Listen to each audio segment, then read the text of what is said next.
Chapter 2. I'm suddenly very awake, my erotic dream forgotten. I was on my front. I must have turned over in my sleep, I whisper, weakly in my defense. His eyes blaze with fury. He reaches down, scoops up my bikini top from his sun lounge, and tosses it at me. Put this on, he hisses. Christian, no one is looking. Trust me, they're looking. I'm sure Taylor and the security crew are enjoying the show. He snarls. Holy shit, why do I keep forgetting about them? I grasp my breasts in panic, hiding them. Ever since Charlie Tango's sabotaged demise, we are constantly shadowed by damned security. Yes, Christian snarls. And some sleazy fucking paparazzi could get a shot of you too. Do you want to be all over the cover of Star magazine? Naked this time? Shit, the paparazzi. Fuck. As I hurriedly scramble into my top, all thumbs, the color drains from my face. I shudder. The unpleasant memory of being besieged by the paparazzi outside Seattle Independent Publishing after our engagement was leaked comes unwelcome to mind. All part of the Christian Grey package. L'addition. Christian snaps at the passing waitress. We're going, he says to me. Now? Yes. Now. Oh shit. He's not to be argued with. He pulls on his shorts, even though his trunks are dripping wet then. His gray t-shirt. The waitress is back in a moment with his credit card and the check. Reluctantly, I wriggle into my turquoise sundress and step into my flip-flops. Once the waitress has left, Christian snatches up his book and BlackBerry and masks his fury behind mirrored aviator sunglasses. He's bristling with tension and anger. My heart sinks. Every other woman on the beach is topless. It's not that big a crime. In fact, I look odd with my top on. I sigh inwardly, my spirit sinking. I thought Christian would see the funny side. Sort of. Maybe if I'd stayed on my front. But his sense of humor has evaporated. Please don't be mad at me, I whisper, taking his book and BlackBerry from him and placing them in my backpack. Too late for that, he says quietly to quietly. Come. Taking my hand, he signals up to Taylor and his two sidekicks, the French security officers Felipe and Gaston. Weirdly, they are identical twins. They have been patiently watching us and everyone else on the beach from the veranda. Why do I keep forgetting about them? How? Taylor is stony-faced behind his dark glasses. Shit, he's mad at me too. I'm still not used to seeing him so casually dressed, in shorts and a black polo shirt. Christian leads me into the hotel, through the lobby, and out onto the street. He remains silent, brooding, and bad-tempered, and it's all my fault. Taylor and his team shadow us. Where are we going? I ask tentatively, gazing up at him. Back to the boat. He doesn't look at me. I have no idea of the time. I think it must be about 5 or 6 in the afternoon. When we reach the marina, Christian leads me onto the dock, where the motorboat and jet ski belonging to the fair lady are moored. As Christian unties the jet ski, I hand my backpack to Taylor. I glance nervously up at him, but like Christian, his expression gives nothing away. I flush, thinking about what he's seen on the beach. Here you go, Mrs. Gray. Taylor passes me a life vest from the motorboat and I dutifully put it on. Why am I the only one who has to wear a life jacket? Christian and Taylor exchange some kind of look. Geez, is he angry with Taylor too? Christian then checks the straps on my life jacket, cinching the middle one tightly. You'll do, he mutters sullenly, still not turning to look at me. Shit. He climbs gracefully onto the jet ski and holds out his hand for me to join him. Grasping it tightly, I manage to throw my leg over the seat behind him without falling into the water while Taylor and the twins clamber into the motorboat. Christian kicks the jet ski away from the dock, and it floats gently into the marina. Hold on, he orders, and I put my arms around him. This is my favorite part of traveling by jet ski. I hug him closely, my nose nuzzling into his back, marveling that there was a time when he would not have tolerated me touching him this way. He smells good, of Christian and the sea. Forgive me, Christian, please. He stiffens. Steady, he says, his tone softer. I kiss his back and rest my cheek against him, looking back toward the dock where a few holidaymakers have gathered to watch the show. Christian turns the key and the motor roars to life. With one twist of the accelerator, the jet ski bucks forward and speeds across the cool, dark water, through the marina, and out to the center of the harbor, toward the fair lady. I hold him tighter. I love this, it's so exciting. Every muscle in Christian's lean frame is evident as I cling to him. Taylor pulls alongside in the motorboat. Christian glances at him, then accelerates again, and we shoot forward, whipping over the top of the water like an expertly tossed pebble. Taylor shakes his head in resigned exasperation and heads straight to the yacht, while Christian shoots past the fair lady and heads out toward the open water. The sea spray is splashing us, the warm wind buffeting my face and flaying my ponytail crazily around me. This is so much fun. Maybe the thrill of this ride will dispel Christian's bad mood. I can't see his face, but I know he's enjoying himself carefree, acting his age for a change. He steers in a huge semicircle and I study the shoreline the boat's in. The marina, the mosaic of yellow, white, and sand-colored offices and apartments, and the craggy mountains behind. It looks so disorganized. Not the regimented blocks that I'm used to, but so picturesque. Christian glances over his shoulder at me, and there's the ghost of a smile playing on his lips. Again, he shouts over the noise of the engine. I nod enthusiastically. His answering grin is dazzling, and he opens the throttle and speeds around the fair lady and on out to sea once more. And I think I'm forgiven. You've caught the sun, Christian says mildly as he undoes my life vest. I anxiously try to assess his mood. We are on deck aboard the yacht, and one of the stewards is standing quietly nearby, waiting for my life vest.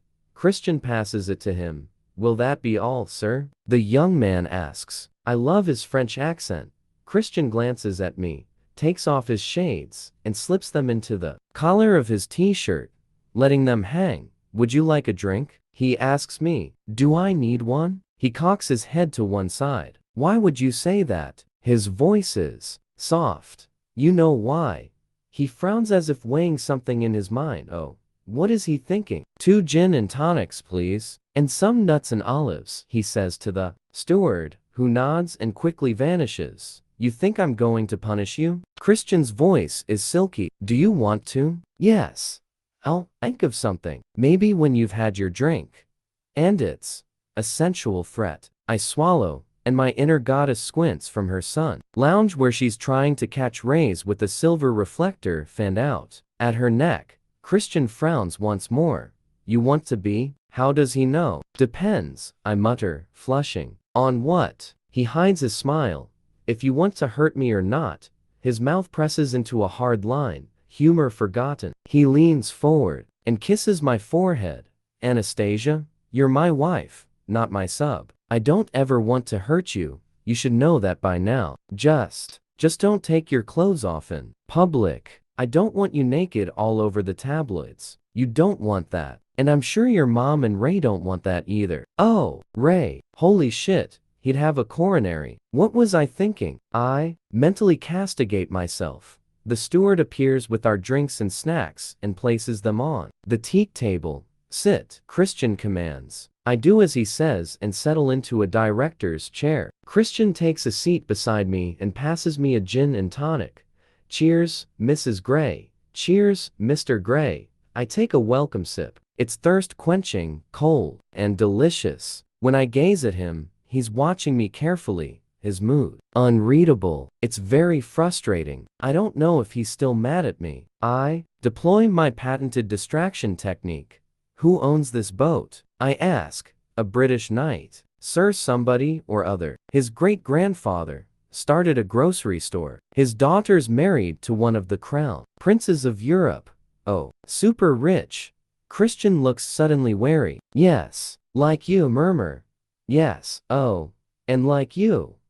Christian whispers and pops an olive into his mouth. I blink rapidly. A vision of him in his tux and silver waistcoat comes to mind, his eyes burning with sincerity as he gazes down at me during our wedding ceremony. All that is mine is now yours, he says, his voice ringing out clearly, reciting his vows from memory. All mine? It's odd. Going from nothing to I wave my hand to indicate our opulent surroundings, to everything. You'll get used to it. I don't think I'll ever get used to it. Taylor appears on deck. Sir, you have a call. Christian frowns but takes the proffered blackberry, gray. He snaps and rises from his seat to stand at the bow of the yacht. I gaze out at the sea, tuning out his conversation with Ross. I think his number two. I am rich, stinking rich. I have done nothing to earn this money, just married a rich man. I shudder as my mind drifts back to our conversation about prenups. It was the Sunday after his birthday, and we were seated at the kitchen table enjoying a leisurely breakfast. All of us, Elliot, Kate, Grace, and I, were debating the merits of bacon versus sausage, while Carrick and Christian read the Sunday paper. Look at this, squeals Mia as she sets her netbook on the kitchen table. In front of us, there's a gossipy item on the Seattle News website about you being engaged, Christian. Already? Grace says in surprise. Then her mouth purses as some obviously unpleasant thought crosses her mind. Christian frowns. Mia reads the column out loud. Word has reached us here at the News that Seattle's most eligible bachelor, the Christian Grey, has finally been snapped up and wedding bells are in the air. But who is the lucky lady? The News is on the hunt. Bet she's reading one helluva prenup. Mia giggles, then stops abruptly as Christian glares at her. Silence descends, and the atmosphere in the gray kitchen plunges to below zero.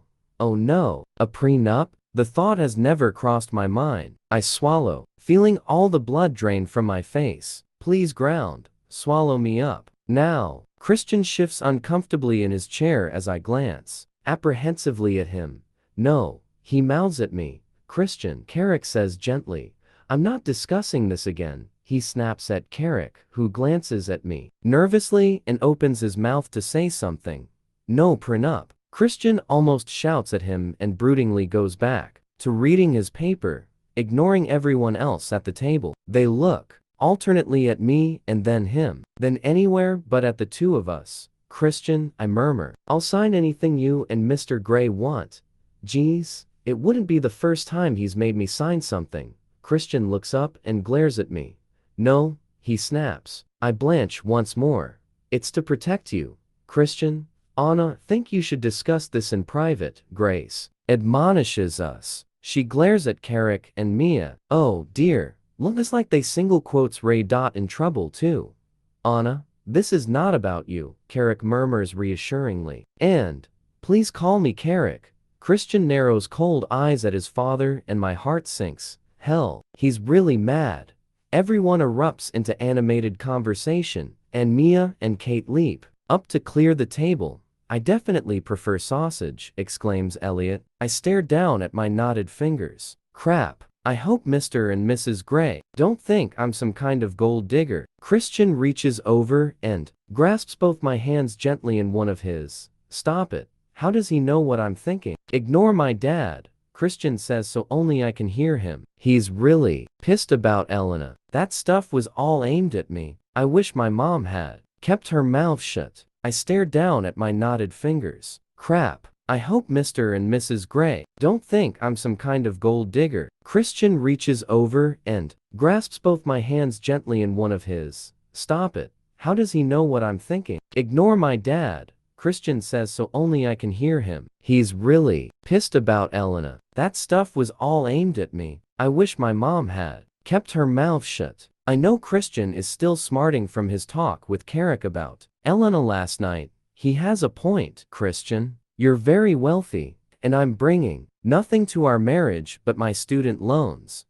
Christian gazes at me, his eyes bleak. Anastasia, if you leave me, you might as well take everything. You left me once before. I know how that feels.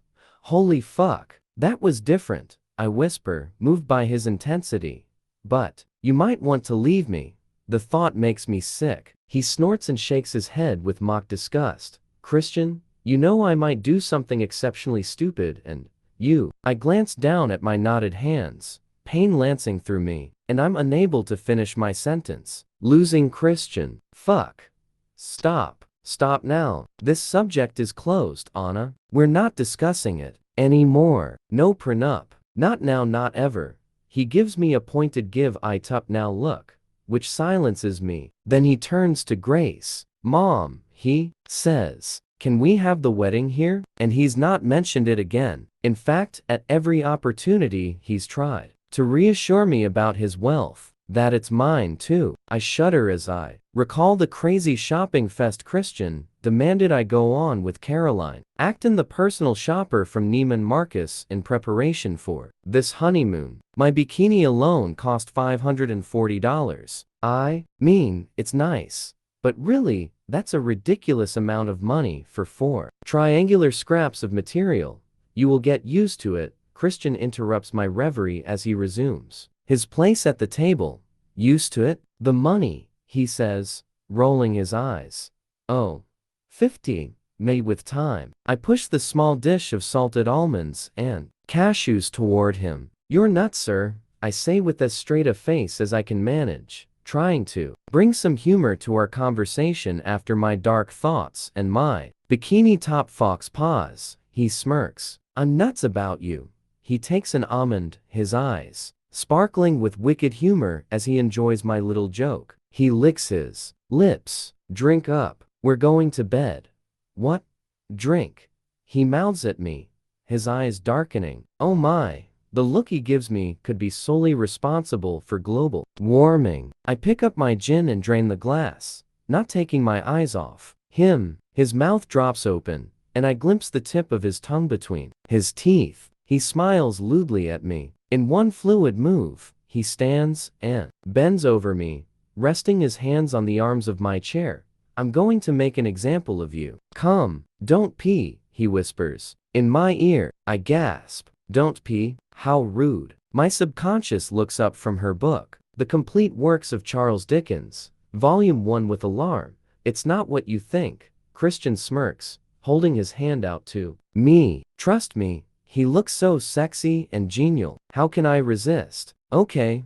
Ice my hand in his, because quite simply, trust him with my life. What has he got planned? My heart starts pounding in anticipation. He leads me across the deck and through the doors into the plush, beautifully appointed main salon, along a narrow corridor, through the dining room, and down the stairs to the master cabin. The cabin has been cleaned since this morning and the bed made. It's a lovely room, with 2 portholes on both the starboard and port sides. It's elegantly decorated in dark walnut furniture with cream walls and soft furnishings in gold and red. Christian releases my hand, pulls his t-shirt over his head, and tosses it onto a chair. He steps out of his flip-flops and removes his shorts and trunks in one graceful move. Oh my, will I ever tire of looking at him naked? He is utterly gorgeous and all mine. His skin glows, he's caught the sun too, and his hair is longer, flopping over his forehead. I am one lucky girl. He grasps my chin, pulling slightly so that I stop biting my lip, and runs his thumb along my lower lip. That's better. He turns and strides over to the impressive armoire that houses his clothes. He produces 2 pairs of metal handcuffs and an airline eye mask from the bottom drawer. Handcuffs. We've never used handcuffs. I glance quickly and nervously at the bed. Where the hell is he going to attach those? He turns and gazes steadily at me, his eyes dark and luminous. These can be quite painful. They can bite into the skin if you pull too hard. He holds up 1 pair. But I really want to use them on you now. Holy fuck. My mouth goes dry. Here. He stalks gracefully forward and hands me a set. Do you want to try them first? They feel solid, the metal cold. Vaguely, I hope I never have to wear a pair of these for real. Christian is watching me intently. Where are the keys? My voice wavers. He holds out his palm, revealing a small metallic key. This does both sets? In fact, all sets. How many sets does he have? I don't remember seeing any in the museum chest. He strokes my cheek with his index finger, trailing it down to my mouth. He leans in as if to kiss me, Do you want to play? He says, his voice low, and everything in my body heads south as desire unfurls deep in my belly. Yes, I breathe. He smiles. Good. He plants a feather-light kiss on my forehead. We're going to need a safe word. What? Stop won't be enough because you will probably say that, but you won't mean it. He runs his nose down mine, the only contact between us. My heart starts pounding. Shit. How can he do this with just words? This is not going to hurt. It will be intense. Very intense. Because I am not going to let you move. Okay? Oh my. This sounds so hot. My breathing is too loud. Fuck. I am panting already. Thank heavens I'm married to this man, otherwise this would be embarrassing. My eyes flick down to his arousal. Okay. Voice is barely audible. Choose a word, Anna. Oh, a safe word, he says softly. Popsicle, I say, panting. Popsicle?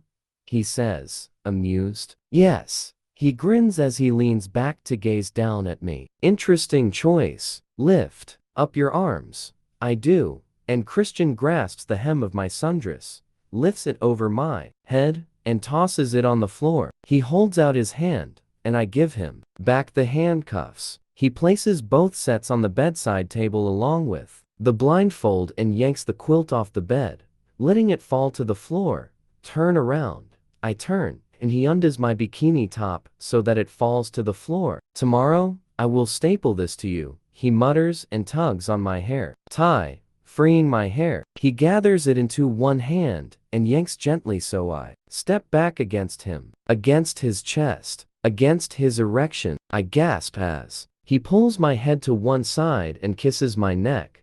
You were very disobedient, he murmurs in my ear, sending delicious shivers through me. Yes, I whisper. What are we going to do about that? Learn to live with it, I breathe. His soft languid kisses are driving me wild. He grins against my neck. Ah, Mrs. Gray, you are ever the optimist. He straightens. Taking my hair, he carefully parts it into 3 strands, braids it slowly, and then fastens my hair tie to the end. He tugs my braid gently and leans down to my ear. I'm going to teach you a lesson, he murmurs. Moving suddenly, he grabs me by the waist, sits down on the bed, and yanks me across his knee so that I feel his erection pressed against my belly. He smacks my backside once, hard. I yelp.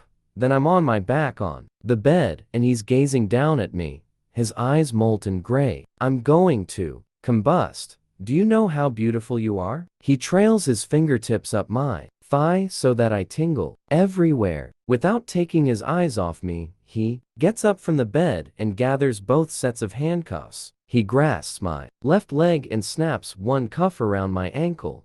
Oh, lifting my right leg, he repeats the process so I have a pair of handcuffs attached to each ankle. I still have no idea where he's going to attach them. Sit up, he orders, and I comply immediately. Now hug your knees. I blink at him, then draw my legs up so they are bent in front of me, and wrap my arms around them. He reaches down, lifts my chin, and plants a soft wet kiss on my lips before slipping the blindfold over my eyes. I can see nothing. All I can hear is my rapid breathing and the sound of the water lapping against the sides of the yacht as she bobs gently on the sea. Oh my, I am so aroused already. What's the safe word, Anastasia? Popsicle. Good. Taking my left hand, he snaps a cuff around my wrist, then repeats the process with my right. My left hand is tied to my left ankle, my right hand to my right leg. I cannot straighten my legs. Holy fuck. Now. Christian breathes. I'm going to fuck you till you scream. What? And all the air leaves my body. He grasps both of my heels and tips me back so that I fall backward on the bed. I have no choice but to keep my legs bent. The cuffs tighten as I pull against them. He's right. They cut into me almost to the point of pain. This feels weird, being trussed up and helpless on a boat. He pulls my ankles apart, and I groan. He kisses my inner thigh, and I want to squirm beneath him, but I can't. I have no purchase to move my hips. My feet are suspended. I cannot move. You're going to have to absorb all the pleasure, Anastasia. No, moving, he murmurs as he crawls up my body, kissing me along the edge of my bikini bottoms. He pulls the strings on each side, and the scraps of material fall away. I am now naked and at his mercy. He kisses my belly, nipping my navel with his teeth. I sigh. This is going to be tough. I had no idea. He traces soft kisses and little bites up to my breasts. Shh, he soothes. You are so beautiful, Anna. I groan, frustrated. Normally, I'll be grinding my hips, responding to his touch with the rhythm of my own, but I cannot move. I moan, pulling on my restraints. The metal bites into my skin. Arg, I cry. But I really don't care. You drive me crazy, he whispers. So I am going to drive you crazy. He's resting on me now, his weight on his elbows, and he turns his attention to my breasts, biting, sucking, rolling my nipples between his fingers and thumbs, driving me wild. He doesn't stop. It's maddening. Oh, please. His erection pushes against me. Christian, I beg, and feel his triumphant smile against my skin. Shall I make you come this way? He murmurs against my nipple, causing it to harden some more. You know I can. He suckles me hard, and I cry out, pleasure lancing from my chest directly to my groin. I pull helplessly on the cuffs, swamped by the sensation. Yes, I whimper. Oh, baby, that would be too easy. Oh, please. Shh. His teeth scrape my chin as he trails his lips to my mouth, and I gasp. He kisses me. His skilled tongue invades my mouth, tasting, exploring, dominating. But my tongue meets his challenge, writhing against his. He tastes of cool gin and Christian Grey, and he smells of the sea. He grasps my chin, holding my head in place. Still, baby, I want you still, he whispers against my mouth. I want to see you. Oh no, Anna, you'll feel more this way. And agonizingly slowly, he flexes his hips and pushes partway into me. I would normally tilt my pelvis up to meet him, but I can't move. He withdraws. Christian, please. Again? He teases, his voice hoarse. Christian. He pushes fractionally into me again, then withdraws while kissing me, his fingers tugging at my nipple. It's pleasure overload. No, do you want me, Anastasia? Yes, I beg. Tell me, he murmurs, his breathing harsh, and he teases me once more in and out. I want you, I whimper. Please. I hear his soft sigh against my ear. And have me you will, Anastasia. He rears up and slams into me. I scream, tilting my head back, pulling on the restraints as he hits my sweet spot. And I am all sensation. Everywhere a sweet, sweet agony. And I cannot move. He stills, then circles his hips, and the motion radiates deep inside me. Why do you defy me, Anna? Christian, stop. He circles deep inside me again, ignoring my plea, easing out slowly, and then slamming into me again. Tell me, why? He hisses, and I'm vaguely aware that it's through gritted teeth. I cry out in an incoherent wail. This is too much. Tell me, Christian, Anna, I need to know. He slams into me again, thrusting so deep, and I'm building. The feeling is so intense it swamps me, spiraling out from deep within my belly to each limb, each biting metal restraint. I don't know. I cry out, because I can, because I love you, please. Christian. He groans loudly and thrusts deep, again and again, over and over, and I am lost, trying to absorb the pleasure. It's mind-blowing, body-blowing. I long to straighten my legs, to control my imminent orgasm, but I can't. I'm helpless. I'm his, just his, to do with as he wills. Tears spring to my eyes. This is too intense. I can't stop him. I don't want to stop him. I want. Oh no, this is too. That's it, Christian growls. Feel it, baby. I detonate around him, again and again, round and round, screaming loudly as my orgasm rips me apart, scorching through me like a wildfire, consuming everything. I am wrung ragged, tears streaming down my face, my body left pulsing and shaking, and I'm aware that Christian kneels, still inside me, pulling me upright onto his lap. He clutches my head with one hand and my back with the other, and he comes violently inside me while my insides continue to tremble with aftershocks. It's draining, it's exhausting, it's hell, it's heaven, it's hedonism gone wild. Christian tears off the blindfold and kisses me. He kisses my eyes, my nose, my cheeks. He kisses away the tears, clutching my face between his hands. I love you, Mrs. Gray, he breathes. Even though you make me so mad, I feel so alive with you. I don't have the energy to open either my eyes or my mouth to respond. Very gently, he lays me back on the bed and eases out of me.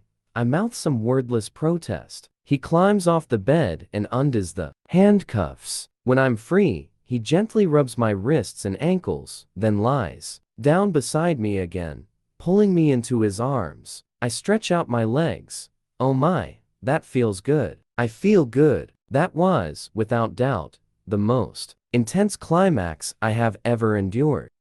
A Christian Grey 50 Shades punishment. Fuck. I really must misbehave more often. A pressing need from my bladder wakes me. When I open my eyes, I'm disoriented. It's dark outside. Where am I? London? Paris? Oh, the boat. I feel her pitch and roll, and hear the quiet hum of the engines. We're on the move. How odd. Christian is beside me, working on his laptop, casually dressed in a white linen shirt and chino trousers, his feet bare. His hair is still wet, and I can smell his body wash fresh from the shower, and his Christian smell. Hi, he murmurs, gazing down at me, his eyes warm. Hi, smile, feeling suddenly shy. How long have I been asleep? Just an hour or so. We're moving? I figured since we ate out last night and went to the ballet and the casino that we'd dine on board tonight. A quiet night due. I grin at him. Where are we going? Cannes. Okay, I stretch, feeling stiff. No amount of training with Claude could have prepared me for this afternoon. I rise gingerly, needing the bathroom. Grabbing my silk robe, I hastily put it on. Why am I so shy? I feel Christian's eyes on me. When I glance at him, he returns to his laptop, his brow furrowed. As I absent-mindedly wash my hands at the vanity unit, recalling last night at the casino. My robe falls open. I stare at myself in the mirror, shocked. Holy fuck, what has he done to me?